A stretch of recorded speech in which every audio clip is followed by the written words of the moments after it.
Hello, and welcome to the Hypno Travelers on the Magical Psyche Highway podcast. That's right. Your host and tour guide is Scott Prevett, a healer, hypnotist, and a magician. And your bus driver is Jason Gobelli, also a hypnotist, an entrepreneur, and a spiritual guide. Disclaimer, neither Jason, Scott, or any of our guests here today are licensed professional psychologists or psychiatrists. So please don't make any changes to any medication or treatments that you are currently on based on the conversation that you hear here today. Just hop on the bus and enjoy the ride. Trip with us on the Inner Revelation bus. That's right. Hi, I'm Jason. Welcome back to the Hypno Travelers on the Magical Psyche Highway. We are excited today, aren't we, Scott? Heck yeah, indeed we are. Oh, we got a great guest today. We got Wendy Ellie. Wendy, welcome. How are you? I'm doing all right. I'm so glad to be here today. Oh, it's our pleasure. We're looking Welcome, forward welcome. to traveling. Yes, we're looking forward to traveling down your Magical Psyche Highway today. So let's get started. Who are you and what do you do? All right. So I'm Wendy Ely. I am founder of Beautifully Positive Coaching. To sum that up is I help people transform their lives and their relationships so they can actually live freely and happily instead of having that stuck feeling that a lot of us have, me included, in the past. So what's that stuck feeling? What's that like, Wendy? Describe that to our audience. I think that it is different for everybody. For me, it was like every part of my life. And it took me a long time to realize what was happening. So with me and why I wasn't doing any of the things that I wanted to do. So my life looked my kids were grown. They were moved out of the house. And I worked at a corporate, I worked in corporate America. And I was in management. So I would work during the day and inspire and motivate these people. And when I got my position, there at the company, they said, the vice president didn't really like you, so you need to prove yourself. So every day I went into work with that mindset that I had to overwork and I was definitely underpaid for what I was doing. And it was a second chance employer. And so the people that I worked with were really in hard places in their life. And they would come to me with their problems and just talk to me. And I hadn't done my transformation yet on myself. This was the starting point. And every day I was a trainer. So I would go in and I'd walk around the classroom by myself. And I'm like, this is my element. This is where I'm supposed to be and what I'm supposed to be doing. I'm going to help these people. And I would just clear out that whole negative thought. So that I always approached every day going into work because I was supposed to prove myself.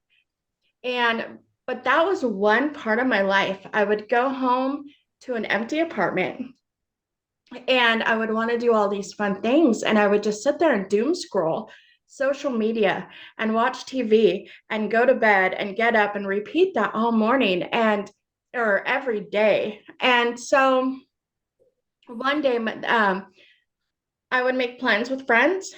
I would make new friends, make plans, and then cancel because they would find out who I really was and wouldn't want to be my friend. And then I would date these horrible guys. And they probably weren't horrible. They were just not right for me because everybody left anyway. So I was dealing with quite a bit of stuff. And I came from a pretty toxic family. Not everybody, but the majority of my family was pretty toxic. And I tried to break that cycle for my kids. And the pivotal moment for me was when I was sitting on my couch and I was scrolling social media and I saw one of my friends kayaking on this beautiful lake and I was in pictures and I was like, I want to go do that. But I was so scared. And all the shoulds started running through my head. I should stay home because what if I fail? I should stay home because my friends probably don't want to hang out with me anyway. I should stay home because, and that just kept repeating. And for me, it was the whole big picture. And for other people, it might be certain parts of their lives, like maybe it's their home life that they don't quite know what is going on there, or maybe it's their work life or their friendships. And for me, but it was the whole picture.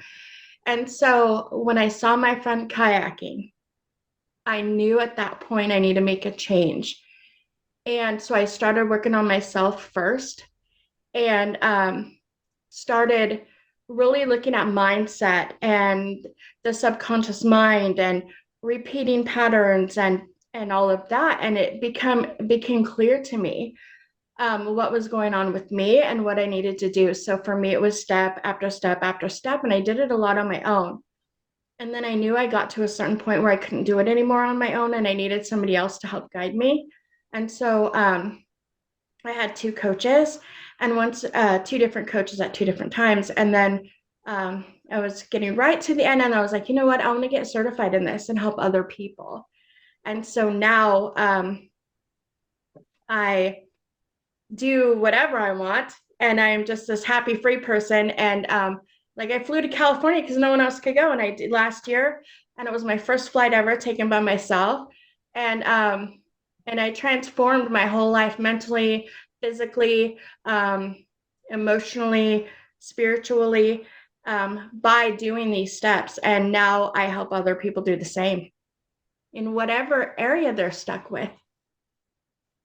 Nice. So it's a message of kind of resilience and reinventing yourself then, correct? Yes, yes. I let go of that identity that I had, that I wasn't good enough. A not so great story was my mom. My mom was a single mom, and this started when I was really young. My mom was a single mom, and she had good intentions by starting a foster home and being a foster parent. But there were times in the middle of the night that I had to give up my bed for a needy child, and a lot of it had to do with money. And so I would have to give up my space, and so I think a lot of that is where that stemmed from. And it took a long time to uncover that. So you said you worked for the corporate world and you were working on second chance employment. So were all these people trying to reinvent their lives as well? A lot of them were. Some of them, it was an easy job to get hired at. And so some of them were they had been incarcerated. Some were single and they had just gotten out of prison or jail or whatever, wherever. And some were single moms, and some people were living in cars and in homeless shelters and all of that stuff. Whatever that was bringing them down in life. So do you continue to work with these people? I worked with them for, I'm sorry, what was that? No, I said, do you continue to work with these people? Is this your avatar? I don't work there at that company anymore. I work, I have moved on to another company, so I do have a corporate job. I actually work for a bank now. So I did like move up, and I don't work like in that kind of environment, but that is what instilled that passion for me to help others. So what type of people come to your business if it's not the people trying to reinvent themselves? Who's coming to you now? Who are you working with? It would be people trying to reinvent themselves, to let go of that identity that they've been holding on to for so long. Or if it's somebody who just knows that they want something different, and some people might know what they need to do and don't know how to get there. Or like in my case, when I started working with the coach, actually, I had already done a lot of it myself and just didn't know the final pieces to my puzzle. And they helped guide me. So it could be people in a different, any part of the spectrum where they just feel completely lost, and they need a little more guidance, or they have a lot of the pieces put together and they just need that final piece. I am open to helping either side of that spectrum. So what's your strategy and what methods you use to put the pieces back together? I love that question. So I am certified in NLP techniques, energy techniques, and hypnotherapy. So what I do is sit with if it's a one-on-one client, because I do have different options available with my coaching practice. So if it's a one-on-one client, we generally sit down, we talk about the place they're at, and if they where they want to go, in their life, and just to get a starting point, and then we will work together to come up with a specific coaching plan for them, because everybody is different and I approach everybody as being different. So that's where we start at. And then we can adjust that plan as we go along, depending on that individual person's needs. So it sounds more like conversational rather than trance. Well, for our first meeting, yeah, it is mostly conversational because we're trying to get that starting point. So later on, when we want to go deeper, we are going to use some of those NLP techniques. We can do hypnotherapy. It is what the person actually needs and what they feel comfortable with. Nice. So Yes. when did you discover, at what point, and how did it happen where you thought, the aha moment, man, I'm really going to be able to help people and change lives? How did that come about, and what was that like? I think it was I've had people come to me a lot longer than when I started working at that corporate job as a trainer. And then and like my daughter and her friends, when she was younger, they would all come to me for help and guidance and stuff. And my daughter was like, you should go into something more along these lines where you're actually helping people. And so that thought was always there, but it wasn't anything that I was taking action on. And until I started working with coaches and I saw what a difference they made. I took some group coaching, like events that other coaches put on. And then, and I was going through my own group coaching, and then I started programs, and I just fell in love with that. And I started working with clients, and I knew that once I started learning, I wanted to do that. I could make a difference.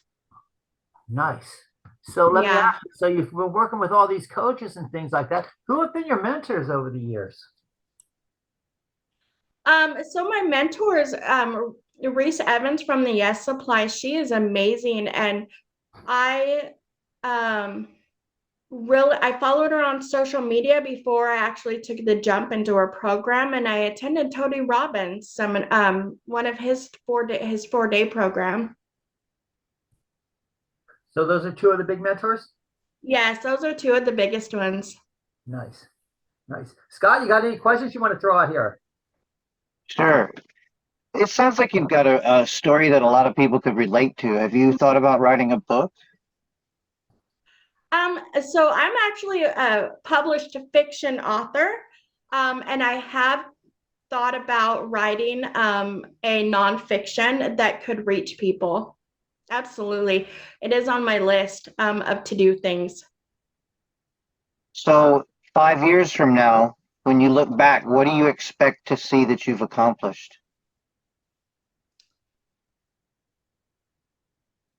I really hope I'm able to just help as many people as I can and have them follow up. I love hearing how some of my clients that I've worked with in the past, how they've changed their life.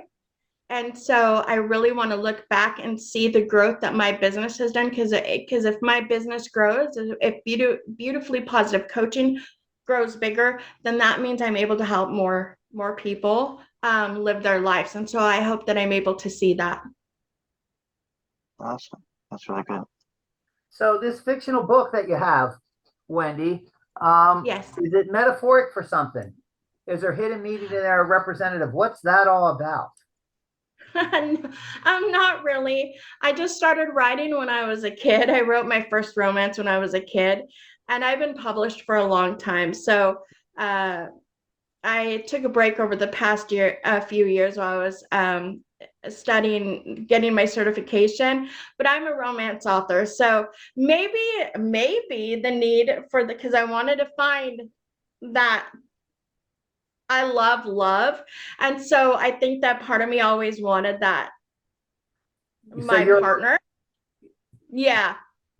And I'm a mushy girl at heart. So Valentine's is coming up. I told my boyfriend, I was like, guess what? Valentine's is my favorite holiday. And he said, I'm not surprised. So, so I think maybe that it was just the idea of love and true deep love. And so maybe that's why I've always been drawn to the romance genre. And I have a few books out there. I had quite a bit of success with my writing career before I put it on pause for a little bit. And I am writing again. So that's a thing. Now So, think of all the new characters that you get with your clients. You've got a whole bunch of different personalities and subjects. Your characters are going to be really deep. so you're the main character in your romance novels, aren't you? Isn't that really you? Honestly, my life is pretty exciting, but it's not that exciting. I put my characters through the ringer. Funny story though about one of my books. I was telling somebody about this the other day because I'm mentoring a new author, and so at this time, and I brought up this story. I wrote my second book in one of my series, and I was dating this guy, and this was years ago because I've been published since 2010, I think, and I have 14 books out, so nonfiction or fiction. 14 fiction novels. And so in the book, the girl had run away when she was 17, and now she's older and she has to come back to her hometown, typical like romance stuff, to talk to her high school love, right? Because he found out their secret, or so she thought. And so when she goes back to the hometown, he actually she finds out that her whole family, because she was a good girl, her whole family thought she had run away because she was a good girl and she wouldn't do that. And so in the book, I was almost done with the rough draft, and I was dating this guy because remember I told you I dated really like not so great men for me, and back at that time. And so this guy had that I was dating in real life had told me the day before all of this big event stuff happened to pack up the kids. We were going to go to Vegas, or we were going to go on a trip for the night, just a quick road trip. He took us to Vegas. There was a chapel in our hotel that we were staying at, and we were on our way out the next day, and he goes, why don't we get married? And I'm standing, my kids are there, and we didn't have a great relationship. It was not somebody I would marry.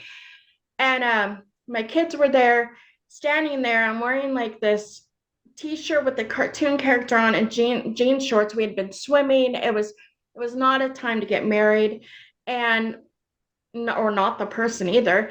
And he says, why don't we go get married right now? And I'm like, what? Can we get engaged first? Can we work on us first? And he's like, yeah, whatever. So we go home, and he was going to stay the night with me that night. So he goes to his house, packs up his stuff, comes over. The next morning, he was a manager at one of the major stores in our town. We lived up in northern Arizona at the time. And he gets up for work and kisses me goodbye like normal, goes to the store. And I didn't know at the time. All I knew was he disappeared off of the face of the earth. I didn't know what had happened. I do know the story now. He went to work, and he was sitting there, and he put the keys in the safe, emailed his boss and said, I quit. He got in his car and went home, packed a bag, and started driving back to Vegas to get on a plane to move, just totally relocate. And I didn't know at that moment. All I knew was that he had disappeared because he didn't bring me, he stopped by every day to bring me a coffee every single day on his way to do the bank run, and he didn't show up. So I'm calling him. I called the store, couldn't get a hold of him. I was like, where did he go? Finally get a hold of somebody at his house, and they said, oh, he left the state. Like, we'll have him call you. Totally disappeared. And I wrote quite a lot then, and I totally shut down, and I couldn't write anymore. And for like 4 months, and I had to learn, and I was like, I need to write because I need to finish this book. And it was crazy because that's what the hero in the story had went through when the main character had disappeared. And so I went in and I wrote that scene over again when he's confronting her and he's like, what are you talking about? How this put a hardship on you? What about me? And I really took all of my emotions that I felt for this guy who disappeared out of my life just out of the blue and put it in that scene. And nobody really knows the backstory of that scene. It had already been written, so it was ironic that it happened to me too as I was writing that book. And I just put all the emotions in there. And that is the scene that I get the most emails from readers from. Nice. That's because Yeah. you're in the book. It's because You of what? You are in the book. You are part of the book. It's Yes. it's you. So that's nice. So now that you know that you're a part of the book and part of that's you, when you do your work with others and your clients, is part of that you as well? I think that part of that would be me. Yes, I would have to say that. And I just really try to focus on where they are and whatever, and have faith that I'm going to know how to guide them based on where they are. So if they're able, if I'm able to relate to them or anything, it's going to come through and it's going to come through to them. So it is going to be part of me. Absolutely. Nice. So where does your inspiration come from or your direction come from as which way to move with these clients since you have these different modalities you're working with? My inspiration, I think, comes from partly them and partly I'm a very spiritual person, and not everybody is spiritual. Like, not everybody would be spiritual as me, or they might not match that spirituality, and that's okay. But I have faith that I am going to be guided spiritually to guide them in the best way. Like, this is going to be the best process or procedure or technique to use with them. And then I discuss it with them to see if they're open, because everybody has free will. And if somebody feels uncomfortable with that, I honor and respect them and where they're at. So we're traveling down your magical psyche highway today. yeah. So define spirituality and what that means to you and what that looks like. Spirituality to me, my spirituality, I always say that I'm not really into the traditional religion. I call it the path of the Wendy religion. That's what I tell everybody if they say, "What do you practice?" I walk the path of the Wendy religion. So so oh my gosh, it's difficult to put in words. Just divine guidance for everything. So as I meditate, I do all of those kind of things. Whereas some people pray, I would meditate and ask for guidance that way and then trust in the process. But I'm not a perfect human by any means. So when I trust the process, some days is harder than others. So everything that I teach everybody else, I incorporate into my own life every single day, or try to. So you said you asked for guidance. So is that God, the universe? What do you call it? I call it universe or spirit, but it would be equal to God as well. I grew up in a traditional religious home, so I grew up believing in God. For me now, it's universe or spirit. So did you abandon the God thing that you grew up with? I don't think so. I pray sometimes too. I think it's a combination of everything for me. Nice. So Yeah. you bring all this combination into those methods that you work with when you work with your clients. Yeah, I do. I have not sat here and had a spiritual conversation with somebody with the client on that level, like to define it with them, just because that's what our focus hasn't been. But I don't keep anything hidden either. So if it came up and they will ask questions, I'd be more than happy to answer those. So when you have a client coming, do you have like a set plan that you work with, or just wing it depending on what they want? So That's a really great question. So I have a set plan, especially in the beginning, just kind of like the intake process. We're gonna have an informal conversation, like where are you at right now? We'll do some guided stuff, like imagine where are you at? What are you feeling right now? What are the thoughts that you focus on a lot at this point in your life? Are those holding you back? Are those moving you forward? We have a lot of conversation like that at first, just for the starting point. And then we will work, um, we will move forward from there. I had a client, I can use him as an example. He came from a prominent family. I live in Phoenix, Arizona. He came from a prominent family in Arizona, right here in Phoenix. And he was stuck in his life. He stayed in his house all the time. He wasn't working. He gave up school. He wasn't hanging out with his friends. And he lived with a family member who wasn't, there was a lot of love there, but very toxic because there was the family passed that down. And he didn't want a life like that anymore. And it took a while to get through to him because he was holding on to the shoulds. He should feel bad for his family. He should live a certain way instead of the way that he wanted. And so every time I would go in with a plan, oh, maybe today is going to be the day, because some people, it's like a light, they're like, people are like a light switch, and some are dimmer switches, and it takes a little bit and it takes a little bit more and takes a little bit more. And some just, you flip that switch and it's like a light bulb going off in their head. And he was that dimmer switch. And so I worked with him and it was a little bit more, and I worked with him and it was a little bit more. And then he finally realized that he was holding on to what his family wanted. And that's where the fear was coming from. So instead, he just completely shut down and just didn't do anything. And once that happened, we completed his sessions that he wanted. He checks in with me. This was, I worked with him a few years ago, so he checks in with me periodically and tells me what he's doing. He started hanging out with friends again. He moved out of his family member's house. He started working, had got a really good job, went back to school. He just messaged me not too long ago that he just bought his first house. Nice. And he said, next on my plate, Wendy, is a relationship, and I'm excited for that journey.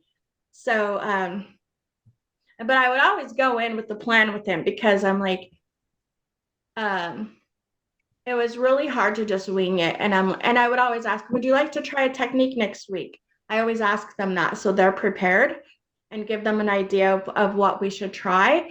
And then, and if they're open to it, then we'll go ahead. But depending on the client's week that they had, those plans can change, and it's okay if they change, because it's all about what they need in that moment. Nice. Well, it's interesting that you're in Phoenix, because you're in Phoenix and you're redefining people's lives and resilient. So it seems to fit right in right there. So that said, how do our viewers get a hold of you? So I'm on social media. I do have my website, where anyone, if they want to book a 30-minute free session through me, through my website, it's beautifullypositivecoaching.com. I'm also on Facebook as well, Beautifully Positive Coaching. And then I'm on Instagram. My Instagram is not that busy over there. I'm trying to up that a little bit, and it's going to be under the same information. Nice, nice. Well, we'll put that up there on the screen for everyone to see right there. And all right, Scott, do you have any other questions you want to throw out? Hey, we just want to thank you for taking time out of your busy schedule and coming and sharing with us today. We really appreciate all that you've done. Thank you. Wendy, do you have anything you want to add?